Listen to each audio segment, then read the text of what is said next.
को गोबर से स्नान कराया जाता है, गोमूत्र से स्नान कराया जाता है, गोमाता की चरणरज लगाई जाती है, गाय की पूंछ से झाड़ा दिया जाता है।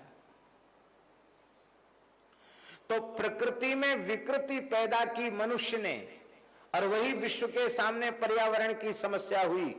गाय की महिमा यह है कि गाय की सेवा यदि मनुष्य ईमानदारी से करने लग जाए, गो अपराध न करे, गाय पर अत्याचार न करे, गोमांस न खावे, गोमाता की जगन माता मान करके सेवा करे और भारतीय देशी गाय के दूध दही घृत का सेवन करे, तो हम कहते 100 वर्ष तक निरोग होकर के जी सकता है और सारे विश्व को शांति, सौहार्द, प्रेम और भाईचारे का वास्तविक पाठ पढ़ा सकता है।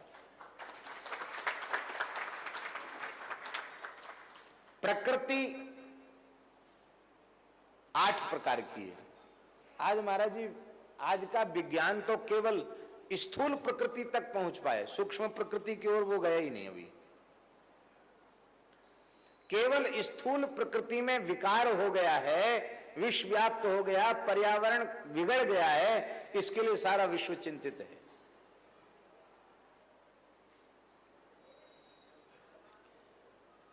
हम लोग दूसरी विचारधारा के, हम लोग स्थूल में विकार नहीं मानते, हम लोग पहले सूक्ष्म में विकार मानते हैं। जब सूक्ष्म विकृत होगा तो स्थूल विकृत होगा। ध्यान में आई बात? अभी हम कह रहे थे ना, मनुष्य ने विकार पैदा किया। मनुष्य ने विकार कैसे पैदा किया?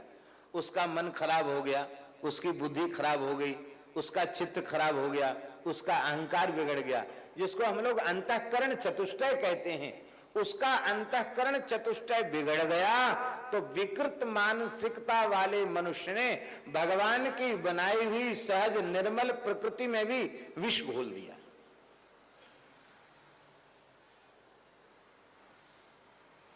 इसी को गीता जी में भगवान ने अष्टधा प्रकृति कहा है।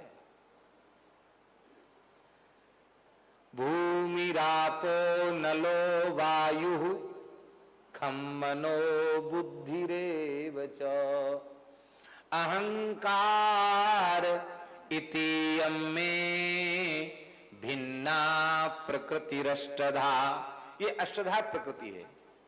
गाय की सबसे बड़ी महिमा की बात यह है कि वो मन, बुद्धि और अहंकार, जो सूक्ष्म प्रकृति है, उस सूक्ष्म प्रकृति को पवित्र करती है। सबसे बड़ी महिमा है।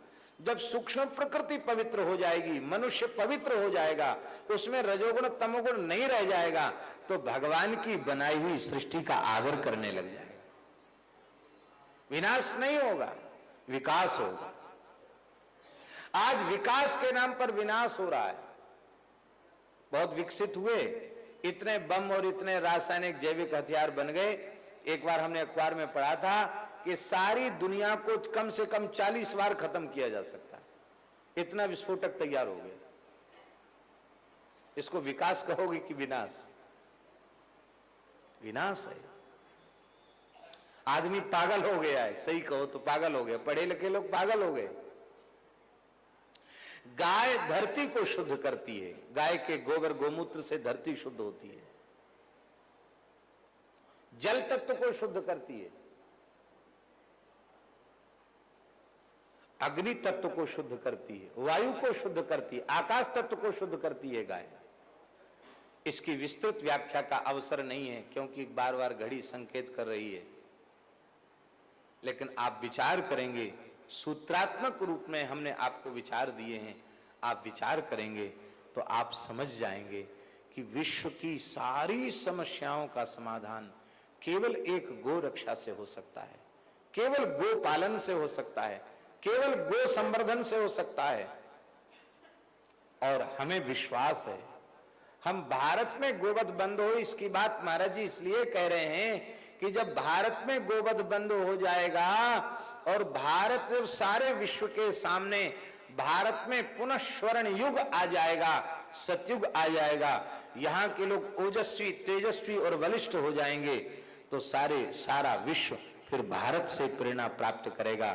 हमें विश्वास है जिस दिन भारतवर्ष में गोवध बंद हो जाएगा और प्रत्येक भारतीय व्यक्ति गाय का आदर करना सीख जाएगा, गाय जब सुखी हो जाएगी इस देश में, तो हमारे इस अभ्युदय को देखकर, हमारे सर्वांगीण विकास को देखकर, हमारी उन्नति को देखकर सारा विश्व हमसे प्रेरणा लेगा और फिर दुनिया के किसी कोने में गाय का वध नहीं होगा। और एक बात और हम कह दें, विश्व के किसी धर्म ग्रंथ में गोवध की बात नहीं लिखी है। जो केस लड़ा गया कसाईयों के बीच और इधर गोभक्तों के बीच, सुप्रीम कोर्ट तक केस लड़ा गया और फैसला गोभक्तों के पक्ष में हुआ, आप सबको मालूम है। वहां कसाईयों ने कहा ये हमारा धार्मिक अधिकार है, तो इधर के लोगों ने कहा कि आप अपने किसी धार्मिक ग्रंथ में, हदीस में, कुरान में, किसी में बताओ कहां लिखा है गोवध करना चाहिए। तो गाय का मांस नहीं खाना चाहिए, गाय का आदर करना चाहिए, बातें तो मिल गई, पर गो का वध करना चाहिए किसी धर्म ग्रंथ में बात नहीं मिली। जो गाय की महत्ता नहीं समझता, जो गाय के वध की बात करता है, वो धर्म नहीं हो सकता, वो अधर्म है, वो संप्रदाय नहीं हो सकता, वो धर्माचार्य नहीं हो सकता, वो पीर पैगंबर नहीं हो सकता। जो सारे विश्व का पालन पोषण करने वाली गाय की हिंसा की बात करे, इसलिए किसी विश्व के धर्माचार्य ने गोवध का समर्थन नहीं किया, किसी प्राचीन ग्रंथ में नहीं, लेकिन फिर भी हो रहा है। ये दुख की बात है। भैया, हमारी एक ही प्रार्थना है, श्री गुरुदेव भगवान की इस पावन जयंती के अवसर पर हम लोग अपने मन से यह संकल्प करें कि हम आजीवन गो सेवा करें। गो रक्षा का उत्तम उपाय है गो सेवा, और गो सेवा की विशेष बात गिरधारी जी ये है, सेवा उसी को कहते जिसमें सेव्य को कष्ट न हो। हम भले ही 10 गाय रखे हैं, पर वे 10 गायें पूर्ण स्वस्थ प्रसन्न हृष्ट पुष्ट हैं, उनकी कहीं हड्डी नहीं दिख रही है, तो हमको 10 गायों के पालन पोषण में 1000 गोवंश की सेवा का पुण्य मिल जाएगा। और हमारे पास 10,000 गायें हैं, पर वे भूखी हैं, प्यासी हैं, दुखी हैं, बीमार हैं, कीच कांधे में खड़ी हैं, हम उनकी ठीक से सेवा नहीं कर पा रहे हैं, तो उन 10,000 की सेवा करने पर भी हमें एक गाय की सेवा का ठीक से पुण्य नहीं मिल पाएगा। हमारे ब्रज के एक महान सिद्ध संत पूज्य पंडित श्री गया प्रसाद जी महाराज, उनसे जब पूछा गया कि पंडित जी महाराज आप गो सेवा के संबंध में कुछ कहिए, उन्होंने कहा ये दुख न पावें, बस ये कह के पंडित जी मौन हो गए। गो सेवा का मूल मंत्र है ये दुख न पावें, गाय दुखी न हो। हम आपका सादर आमंत्रण कर रहे हैं, महाराज जी के साथ आप सब लोग जड़खोर गोधाम पधारिए, वहां की अत्यंत पुष्ट स्वस्थ और प्रसन्न गायों का दर्शन करके आपको लगेगा हम वस्तुतः गोलोक धाम में हैं।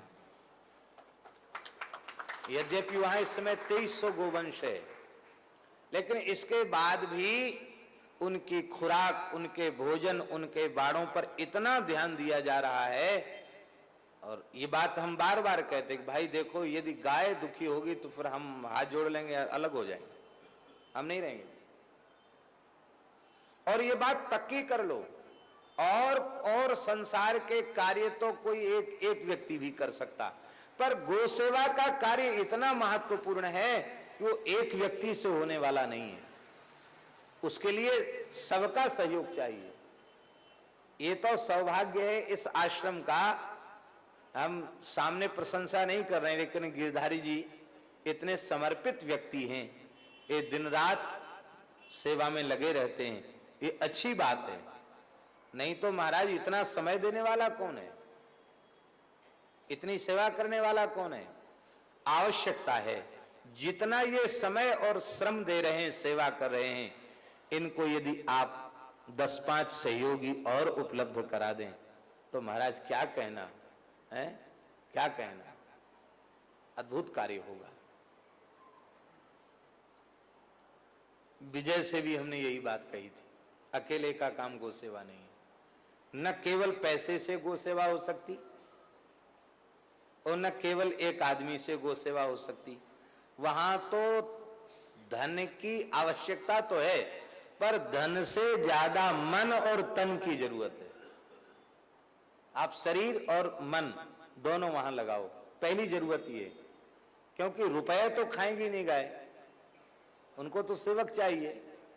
और महाराज हर गौशाला में सेवकों की समस्या है, ग्वारिया भाग जाते हैं।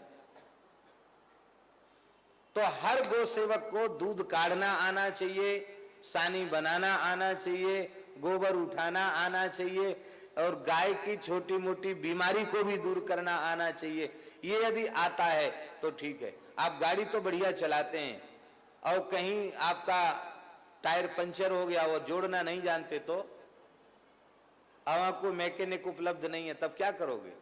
इसलिए पुराने ड्राइवर जो होते वो चलाने के पहले गाड़ी को खोलना, लगाना, जोड़ना, पंचर जोड़ देना, उसको स्टेपनी लगाकर ठीक ठाक कर देना और गाड़ी चल जाए किसी तरह से, तो ऐसे ड्राइवर को कहते हैं हाँ योग्य ड्राइवर है। और जो कहे हमको हम केवल गाड़ी चलाना जानते हैं और गाड़ी में कोई तकलीफ आ जाए तो उसका इलाज नहीं जानते, उसको उत्तम ड्राइवर नहीं कहा जाएगा। तो जितने भी लोग गौ सेवा में लगे उनको गैया चराने से लेकर सारा काम आना चाहिए, इसका प्रशिक्षण होना चाहिए। तो नारायण, गौ सेवा केवल गौ माता की सेवा नहीं है, साक्षात भगवान की सेवा है, जगन्नाथ की सेवा है, सारे जगत की सेवा है, सारी सृष्टि की सेवा है। गाय की रक्षा आत्मरक्षा है, गाय की रक्षा राष्ट्र रक्षा है, गाय की रक्षा देश की रक्षा है, और गाय की रक्षा धर्म की रक्षा है। श्री वृंदावन विहारी